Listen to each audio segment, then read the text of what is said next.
سؤال ويدي ما كسابسنا كتابك أحكامته أي منهاج الطالبين فهم كيس الدوليرين تمتنا كتابك أو حفظيين أرضيدان أو كمذا أرضي وحكبرتا مسجد الأبرار أو كيا لدقمده هلواء مقالة مقديشو مسجد كان أيا waxaa gacanta ku haya Sheekh Maxamuud Baraawi wuxuuna ka mid yahay masaajidda hoostagta jamaacatu Sheekh Daawud Culusow ولو سبق إمامه بالتحرم لم تناقضه بالفاتحة أو التشهد لم يضره ويجزئه وقيل تجب إعادته ولو تقدم بفعل الركوع والسجود إن كان بركنين بدلا وإلا فلا تبطل بركنين خرج الإمام من صلاته قطعت القدوة فإن لم يخرج وقطع المأموم جاز وفي قول لا يجوز إلا بعذر يرخص في ترك الجماعة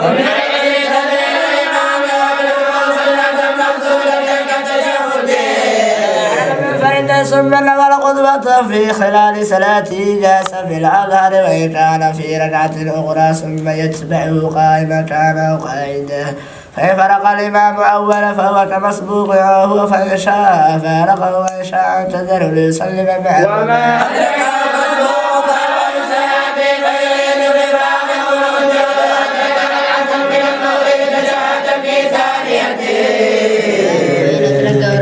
أدرك الركعة قلت بشرط أن يطمئن قبل ارتفاع الإمام عن أقل الركوع والله أعلم ولو شك في إدراك عدل الزائل لم تحسب ركعته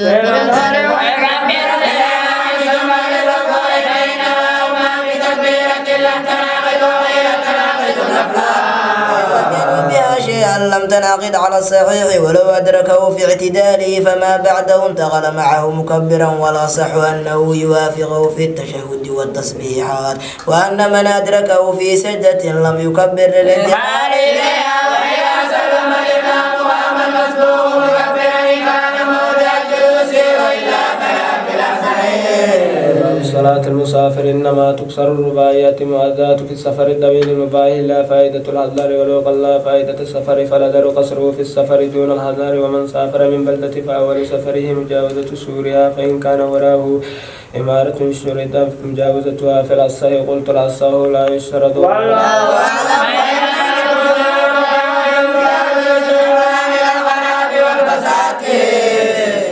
بسم الله الرحمن الرحيم الحمد لله رب العالمين والصلاة والسلام على سيدنا محمد وعلى آله وصحبه وسلم أجمعين وبعد إلهي سبحانه وتعالى أياكم هاتسن وفجنت أو نوافجيي جسكي سدحات إن أنسي وناكسن أصوى بندقنا هذا إن شاء الله تعالى وعنقلي دونا غيبتي سؤالها oo laba qayb iska saarnaa doonto qayb oo dureerisa iyo qayb oo kitaabka fahanka la iska weydiin doono insha Allah taala marka waxaan ku bilaabaynaa qaybta fahanka ah su'aasha koowaad waxaan ku bilaabaynaa waxaan ka rabnaa ardayga lagu magacaabo Cabdifataax Xasan Kulani waxaana laga rabaa inuu noo sheego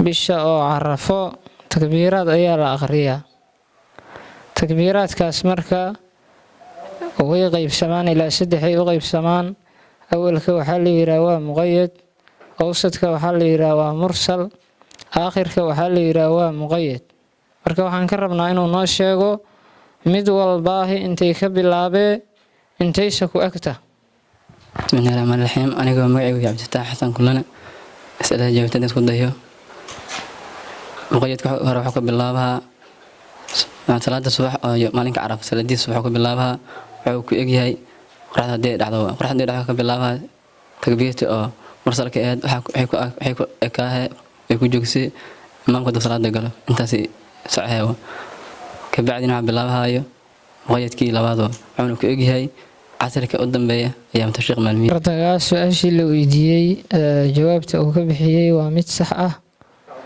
su-aasha labaad waxaan weydiihaynaa ardayga lagu magacaabo macalin Cabdiraxmaan waxaan ka rabnaa inuu noo sheego ragco maxaa lagu haleelaa jumcase maxaa lagu haleelaa labadoodase maxaa u daliila anigu Cabdiraxmaan cali soo jawaabteedna isku dayo waxay noqonaysaa وهللا إمام كور كوسن أنا إمادة أو لا ركوع كل حسيشو دليل كده نحوي وإن أدركه راكعا أدرك الركعة جمعة حلوة هللا إمام كور ركوع لبات أصور كوسن إن لا ركوع ده صلاة على دميسته دليل كده نحوي ومن أدرك ركوع الثانية أدرك الجمعة. su-aasha saddexaad waxaan weydiihaynaa ardayada lagu magacaabo Salma Maxamed Cali. waxaan ka rabnaa inay noo sheegto khadiibka oo khudbada akhrihayo markuu imaanayo masjidka rabo inuu galo waxaa loo sunneeyaa inuu la yimaado 3 salaam. 3daas salaam mid walba intuu kula imaa.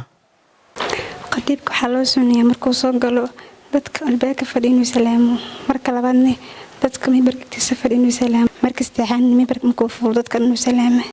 ardayda su-aashii la weydiiyey jawaabta ay ka bixiday waa mid sax ah. mahaas waxaan uga gudbaynaa insha allahu tacaala qaybtii fahamka. waxaan gudbaynaa qaybtii dureeriska. waxaan ku bilaabaynaa ardayga lagu magacaabo Axmed. waxaan ka rabnaa inuu nooga bilaabo wayushtaradu kownuhu musaafiran ilaa aakhir al-aaya. bismillaahi raxmaani raxiim. aniga oo magacayga Axmed Muxudiin Xasan dureeriska haddaan isku dayay wayushtaradu kownuhu musaafiran fii jamiici salaati faluna wal-iqaamati fiiha aw balaqat safiinatu daara iqaamati atama والقصر أفضل من الإتمام على المشهور إذا بلغ 3 مراحل والصوم أفضل من الفطر إن لم يتضرر به. su-aasha waxaan weydiihaynaa gabadha lagu magacaabo Saabiriin Maxamed Cali. waxaana ka rabnaa inay nooga bilowdo ayada ويقول في الثالثة اللهم هذا عبدك وابن عبدك إلى آخره. بسم الله مقحي وصابرين سؤال جوبتان اسكتايو. ويقول في الثالثة اللهم هذا عبدك وابن عبدك إلى آخره ويقدم علي اللهم اغفر لحينا وميتنا وشاهدنا وغائبنا وصغيرنا وذكرنا وأنثانا اللهم من أحييته منا فأحيي على الإسلام ومن توفيته منا فتوفه على الإيمان. ardayda su-aashii la weydiiyey jawaabta ay ka bixiday waa mid sax ah. insha allahu tacaala halkaas waxaa noogu dhammaaday bandhigii juska 3aad ee minhaajka oo 3 qayb ka koobnaay. qaybtii ugu horeydoo ahayd juska dhan oo lagu subcihayo iyo qaybtii ku xigtay oo ahayd fahamka oo la iska weydiihayo iyo qaybtii 3aad oo ahayd dureeriska oo la iska weydiihayo. ilaahay ayaana ku mahadsan. wabilaahi towfiiq. masjidkan ayaa mar walba lagu qabtaa su'aalo weydiimaha iyo imtixaanada noocan oo kala ah.